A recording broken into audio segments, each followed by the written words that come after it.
செவிவழி கதை கேட்க வந்திருக்கும் அன்பு நேயர்களுக்கு இனிய வணக்கங்கள். எழிலன்பு ஆடியோ நாவல்ஸ் சேனலுக்கு உங்களை அன்புடன் வரவேற்கும் நான் உங்கள் ஆர்ஜே பிரியா மோகன். கதை கேட்போம், காதுகளுக்கு இனிமை சேர்ப்போம். இந்த ஆடியோ நாவல் உங்களுக்கு பிடிச்சிருந்தா லைக் பண்ணுங்க, உங்க கருத்துக்களை கீழே கமெண்ட்ஸ்ல சொல்லுங்க, உங்க நண்பர்களுக்கும் ஷேர் பண்ணுங்க. நம்ம சேனலில் தொடர்ந்து கதைகளை கேட்டு மகிழ சப்ஸ்கிரைப் பண்ணுங்க.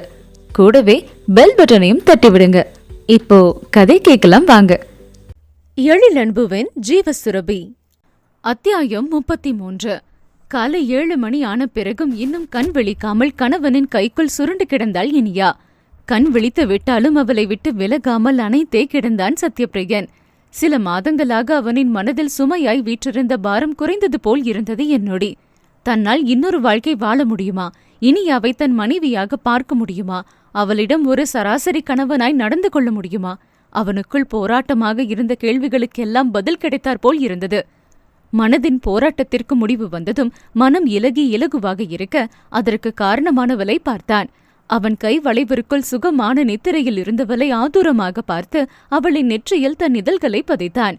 அவனின் அழுத்தமான இதழ் உரசலிலும் மீசையின் ரோமமும் ஏற்படுத்திய குறுகுறுப்பில் என்று முனகியவள் இன்னும் வாகாக அவனின் கைகளுக்குள் அடங்கிக் கொண்டாள். தூக்கத்தப்பாரு என்று மெல்ல முணுமுணுத்துக் கொண்டான். கூடவே அவனின் உதடுகளில் கள்ளத்தனமான புன்னகையும் நெளிந்தது. சுகமான அலுப்பு இருக்கத்தானே செய்யும் என்று உதட்டின் ஓரம் பதுங்கிய புன்னகையுடன் நினைத்துக் கொண்டான். கூடவே அவன் அவளிடமிருந்து கேட்க ஆசைப்பட்ட வார்த்தையை கேட்டுவிட்ட நிறைவு அவனிடம். உணர்ச்சிகளின் கொந்தளிப்புகளுக்கு இடையே அவள் உச்சரித்த மாமா என்ற சொல் அவன் இதயம் தீண்டி உயிர் வரை இனித்தது. அச்சொல்லை உச்சரித்தவளுக்கு அவன் கொடுத்த பரிசுகளுக்கும் பதிலுக்கு அவளின் சினங்களும் இன்னும் காதிற்குள் ஒலிப்பது போல் இருக்க தன்னில் ஓடிய இன்ப அதிர்வை உணர்ந்தவன் தன் கைகளுக்குள் இருந்தவளை இறுக்கமாக அணைத்தான். என்னங்க? இறுக்கத்தில் மூச்சு முட்ட நெளிந்தபடி கேட்டாள் இனியா. ஓய், என்னங்க நைட் எப்படி கூப்பிட்டன மறந்து போச்சா என்ற அதட்டலுடன் கேட்டான். பாதி உறக்கத்தில் இருந்தவள் அவனின் அதட்டலில் பதறி எழுந்தாள். என்னங்க?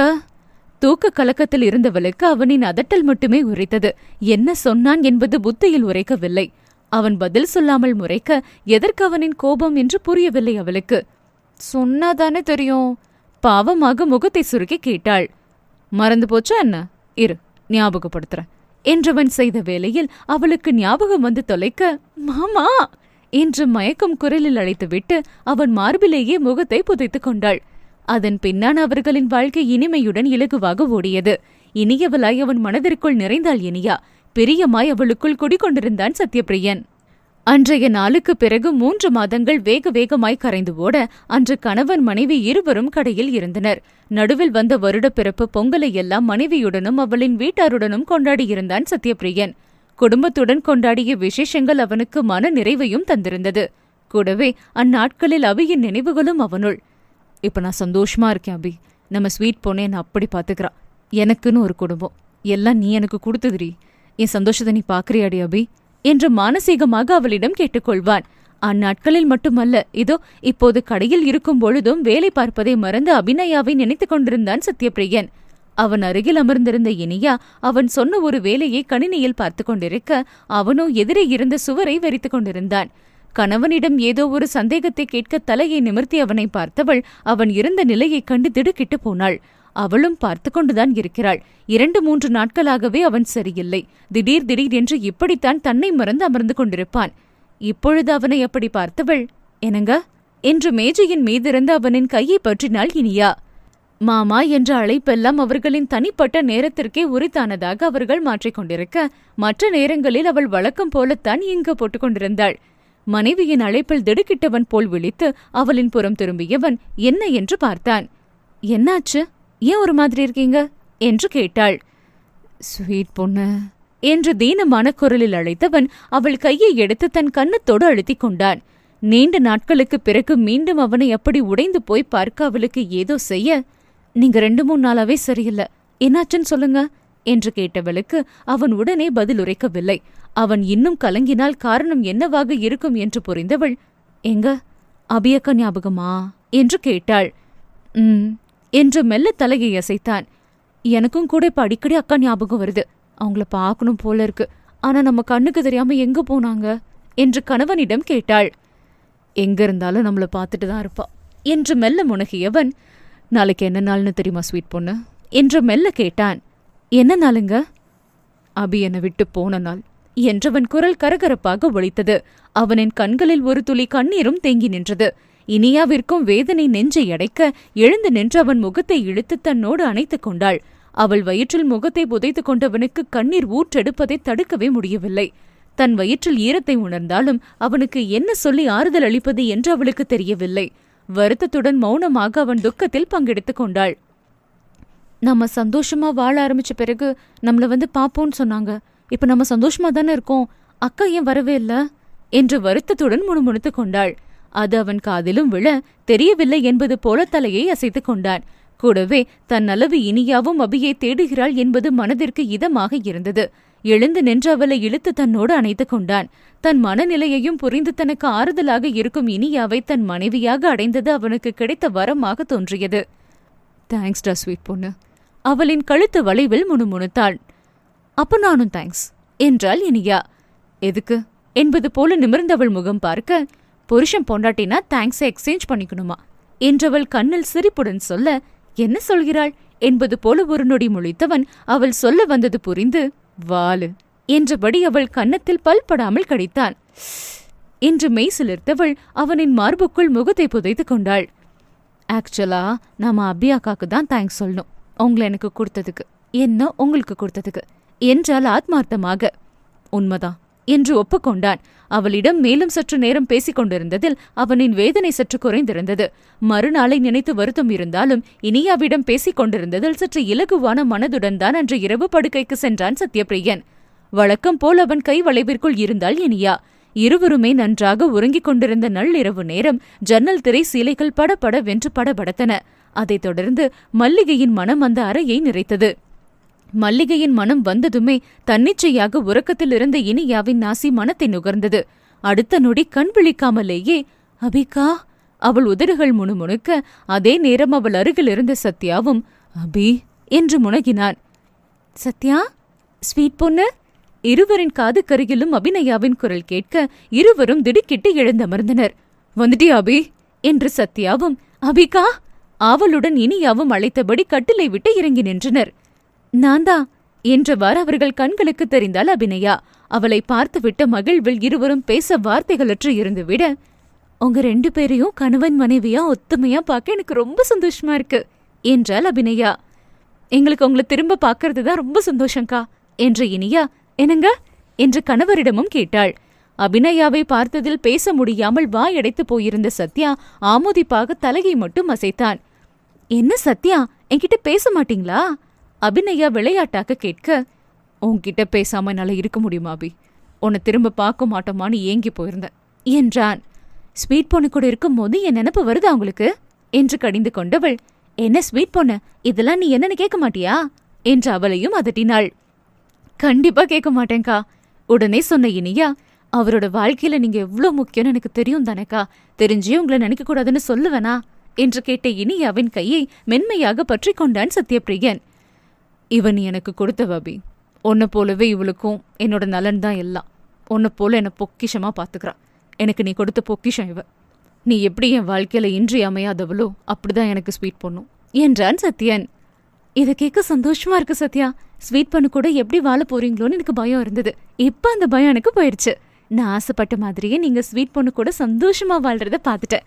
ஆனா அது எனக்கு பாதி சந்தோஷம்தான், இன்னும் முழுமையடையல என்று அபிநயா சொன்னதும் அவள் எதை சொல்கிறாள் என்று இருவருக்குமே புரிந்தது. பிள்ளை செல்வம். எனக்கு பிடித்த சத்யாக்கும் ஸ்வீட் பொண்ணுக்கும் பொண்ணா நான் வரணும்னு ஆசைப்பட்டேன் சத்யா.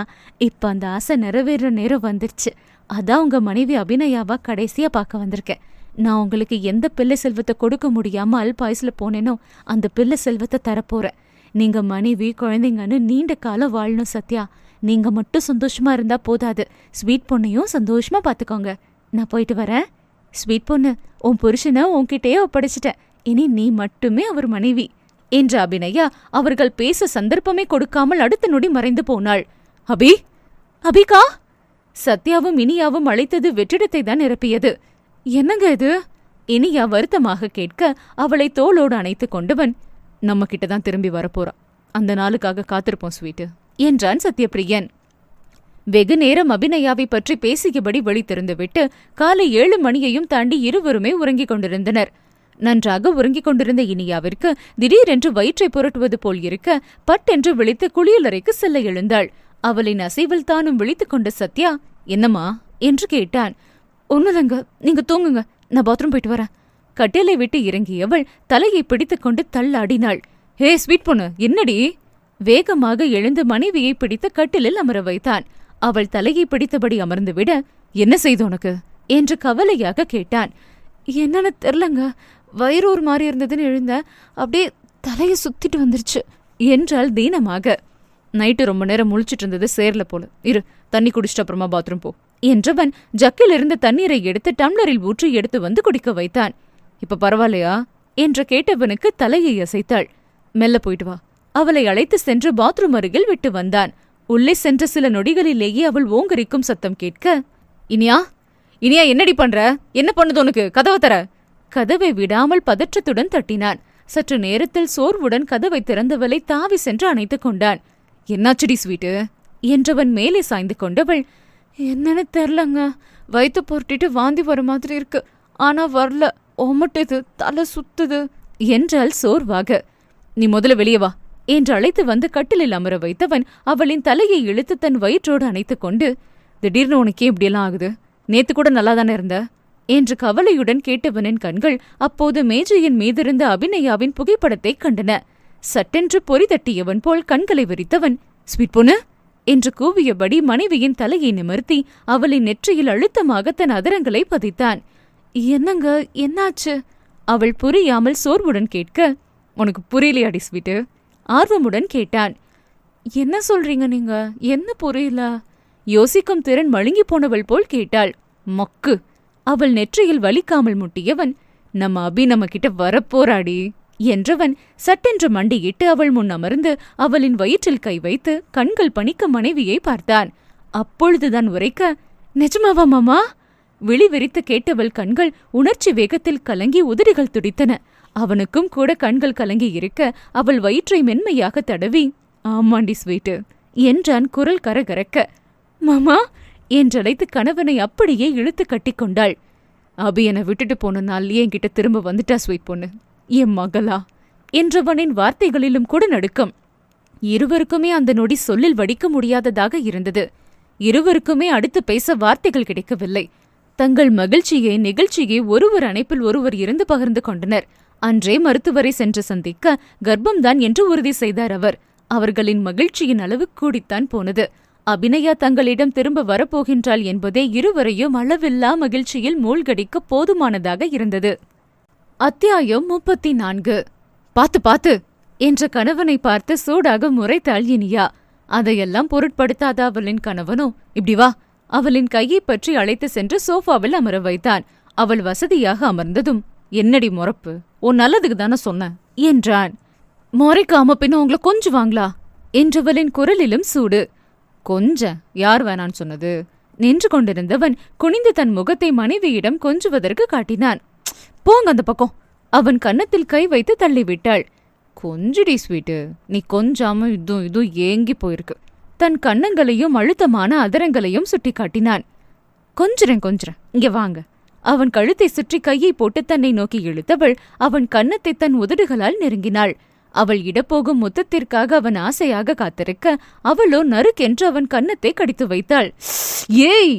சத்யபிரியன் அலற, எப்படி நல்லா கொஞ்சனனா என்று கேட்டவளை இப்போது சூடாக முறைப்பது அவன் முறையாகிற்று. என்னடி இது? வலித்த கன்னத்தை தேய்த்து விட்டு கொண்டே கேட்டான். ஆசையா கொஞ்சனேங்க மாமா. உதட்டை இழுத்து காட்டி சிரித்தாள்.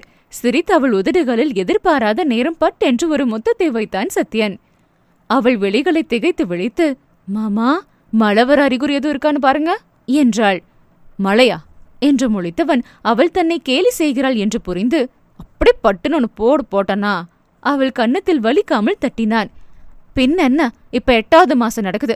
பேபி கன்ஃபார்ம் ஆனதுல இருந்து நீங்களும் காஞ்சி என்னையும் காயப்போட்டதும் இல்லாம நான் கொஞ்சலன்னு சொல்றீங்களே, இது நியாயமா என்று கேட்டவளை வருத்தத்துடன் பார்த்தான். அவள் அருகில் அமர்ந்தவன், சாரி ஸ்வீட் பொண்ணு, உன்னையும் கஷ்டப்படுத்திட்டேனா என்று கேட்டான். இப்ப எதுக்கு இப்படி ஃபீல் பண்றீங்க? அப்படியெல்லாம் எதுவும் இல்ல என்றாள் சமாதானமாக. இல்ல, நான் உன்னை பத்தியும் யோசிச்சிருக்கணும் என்றான் தவறு செய்துவிட்ட பாவனையில்.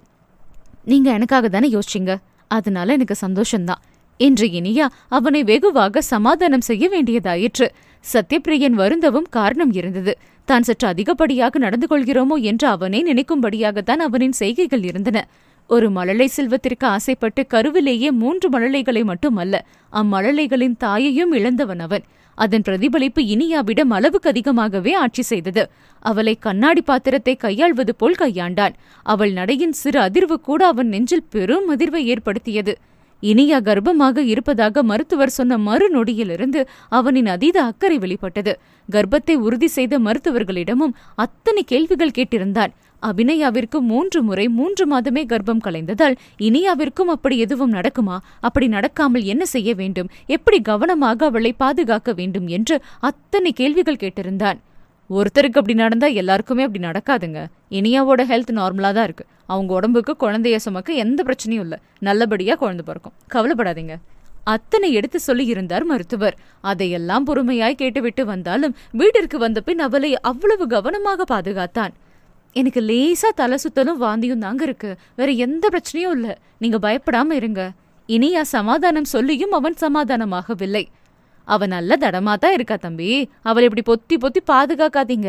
நல்லா நடந்து வேலையெல்லாம் செஞ்சாதான் அவளுக்கு சுகப்பிரசவமாகும். ராணியும் எடுத்து சொல்லி பார்த்தார். சரிங்கம்மா. வாய் வார்த்தையாக சொல்வானே தவிர அதை செயல்படுத்த மாட்டான். மெதுவா நட ஸ்வீட் பொண்ணு, அங்க சேர் இருக்கு பார், இடிச்சிடாத. உன்னை யார் வீட்டு வேலையை பார்க்க சொன்னா? அதுக்குதான் வேலை கால் போட்டிருக்கேன்ல, அவங்க வந்து பாப்பாங்க. வீட்டு நீ கூட்டாத, வேலையால் வந்து கூட்டட்டும். நம்ம படுக்கையை நான் கிளீன் பண்ணிக்கிறேன், நீ குனிஞ்சு பெட்ஷீட்லாம் மாத்தாத. அவளை ஒரு வேலையும் பார்க்க விடாமல் அவ்வளவு கவனத்துடன் பார்த்து கொண்டான். அவள் மெல்ல மெல்ல ஏதாவது வேலை செய்வோம் என்று செய்ய ஆரம்பித்தாலே உடனே அங்கே வந்து அதை பறித்து தான் செய்ய ஆரம்பித்து விடுவான், அல்லது வேலையாளிடம் செய்ய சொல்லி விடுவான். அவளை ஒரு வேலையும் பார்க்க விடுவதில்லை. அதையெல்லாம் விட சிகரமாக தன்னுடைய டாய்ஸ் கடைக்கு ஜெகனை மேனேஜராக பதவி உயர்த்தி கடை பொறுப்பை அவனிடம் ஒப்படைத்துவிட்டு இவன் வீட்டிலிருந்து செய்ய வேண்டிய வேலைகளை போனின் மூலமும் கணினியின் மூலமும் பார்த்து கொள்வான். மிக அவசியமாக தான் சென்றாக வேண்டும் என்ற நிலை ஏற்பட்டால் மட்டுமே அவன் கடைக்கு செல்வான். அப்படி செல்லும் நேரத்தில் கூட ராணியை அவள் பக்கத்தில் இருக்க சொல்லிவிட்டு செல்வான். அவனின் அந்த அதீத கவனிப்பு இனியா ராணிக்கு மட்டும் இல்லாமல் இந்திரனுக்கும் கூட அதிகப்படியாக தெரிந்தது.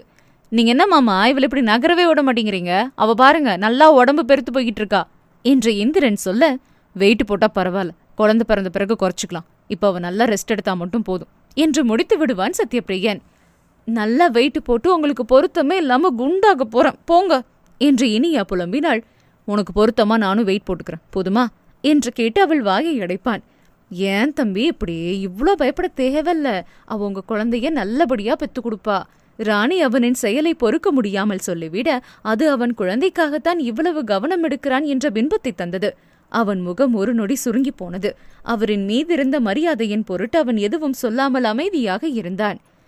ஏங்க இப்படி? சில நேரம் அவனின் அன்பு இம்சை தாங்க முடியாமல் இனியா கூட கேட்டிருக்கிறாள். அவளுக்கும் அவன் மனநிலை புரிந்தது. ஆனாலும் அவனின் அந்த செயல்கள் அவனுக்குத்தான் அதிக அழுத்தத்தை கொடுக்கும் என்று நினைத்தாள்.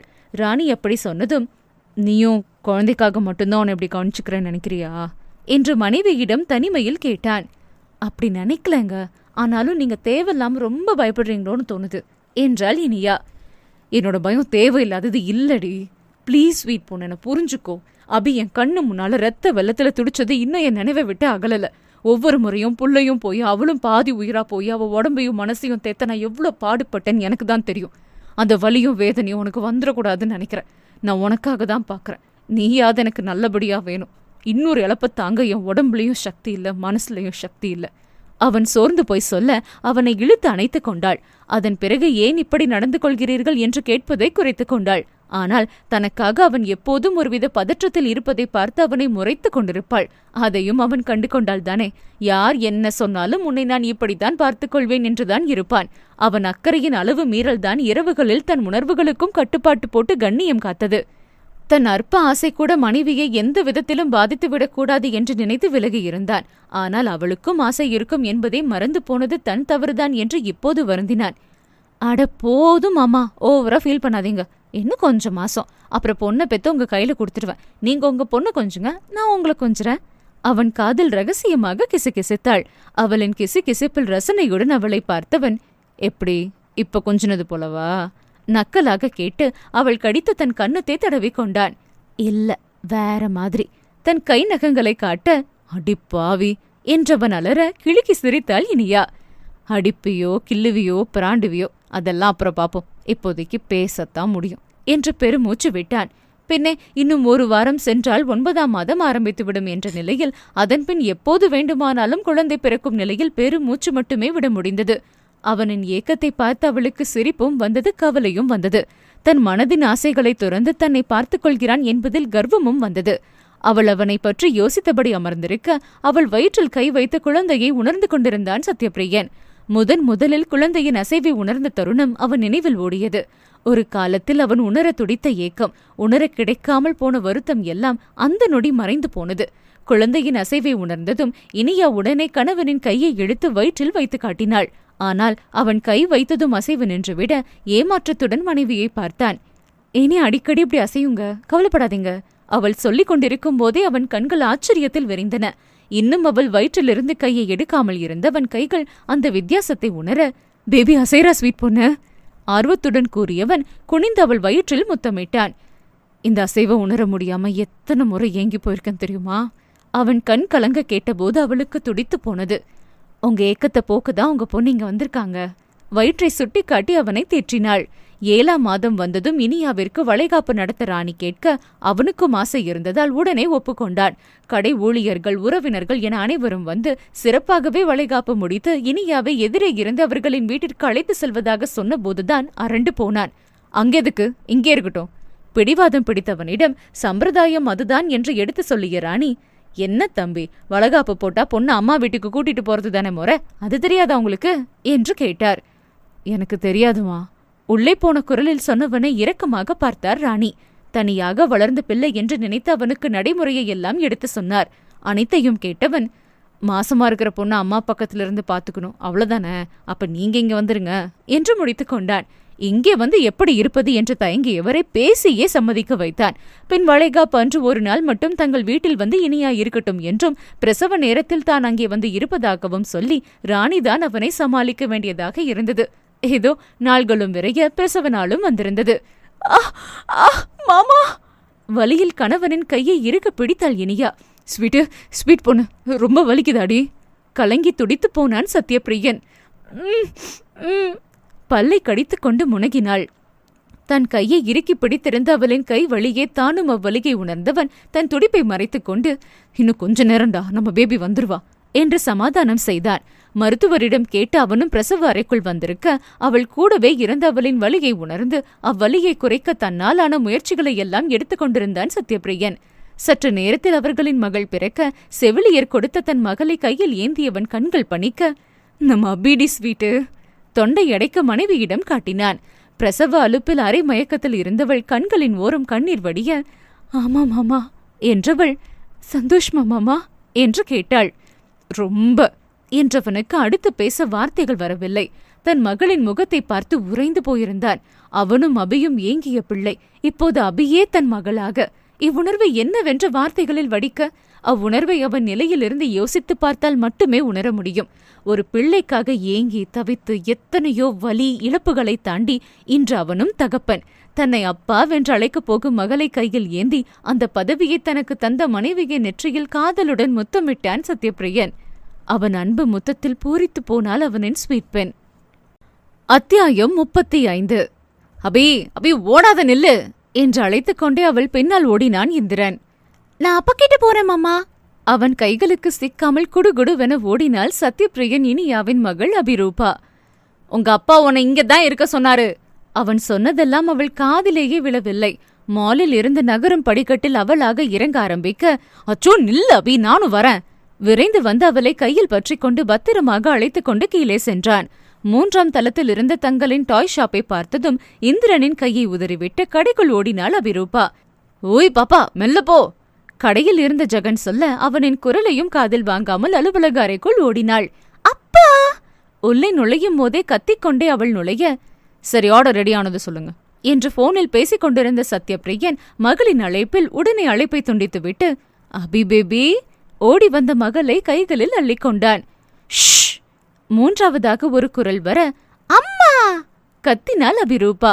ஷ், கத்தாத அபிமா. மெல்லிய குரலில் கண்டித்த இனியாவின் மடியில் 8 மாதமான மகன் அகிலன் உறங்கிக் கொண்டிருந்தான். தம்பி தூங்கிட்டானா? மெல்லிய குரலில் கேட்ட அபி, அப்பா தம்பிக்கிட்ட தூக்கிட்டு போங்க என்று ஆணையிட்டாள். தம்பி தூங்குறான்டா அபி, பக்கத்துல எதுக்கு? தயங்கினான் சத்யா. சினுங்கிக் கொண்டே இருந்த மகனை இப்போதுதான் சிரமப்பட்டு உறங்க வைத்திருந்தாள் இனியா. நான் எழுப்பாம சம்மத்தா இருப்பேன். அபி தலையை சாய்த்து கொஞ்சலாக சொல்ல, அதில் மயங்கிய தகப்பன் மகளின் கன்னத்தில் முத்தமிட்டு கொஞ்சி மனைவியின் அருகில் அழைத்து சென்றான். அப்போது கதவை திறந்து உள்ளே வந்த இந்திரன் சின்னவன் உறங்குவதை பார்த்துவிட்டு, நான் சொல்ல சொல்ல கேட்காம ஓடி வந்துட்டாமாமா என்று சத்தம் எழுப்பாமல் சொன்னவன் இப்போது வாட்ட சாட்டமான இளைஞனாக இருந்தான். படிப்பை முடித்துவிட்டு இப்போது ஒரு கம்பெனியில் வேலையில் இருந்தான். ஓகே இந்திரா, நான் பாத்துக்கிறேன், நீ போய் அம்மாக்கு ஹெல்ப் பண்ணு என்றான். ஓகே மாமா என்றவன், ஓய் வாலு பாய். மருமகளுக்கு கையையும் அக்காவை பார்த்து தலையையும் அசைத்துவிட்டு வெளியேறினான். அன்னையின் மடியில் உறங்கிக் கொண்டிருந்த தம்பியை கூர்ந்து பார்த்த அபி, தம்பி தூங்கும் போது கியூட்டா இருக்கான்லப்பா. சிறு குரலில் கேட்டவளுக்கு 5 வயதாகி இருந்தது. நீயும் குட்டியா இருக்கும் போது இப்படிதாண்டா இருந்த. மகளை கொஞ்சினான் தகப்பன். அப்படியாமா?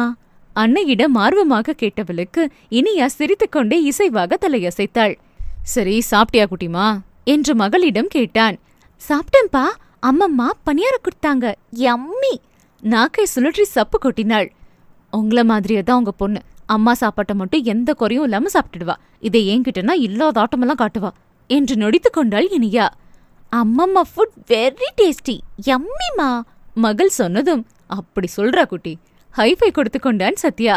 இருவரையும் இனியா முறைக்க, உண்மைய சொன்னா ஒத்துக்கணும் ஸ்வீட் பொண்ணு, அம்மா சமையல் டேஸ்ட் இல்லாமையா தினமும் பல பேர் சாப்பிட வராங்க, நல்ல ஃபீட்பேக்கும் கொடுக்குறாங்க என்று பெருமையாக கேட்டான்.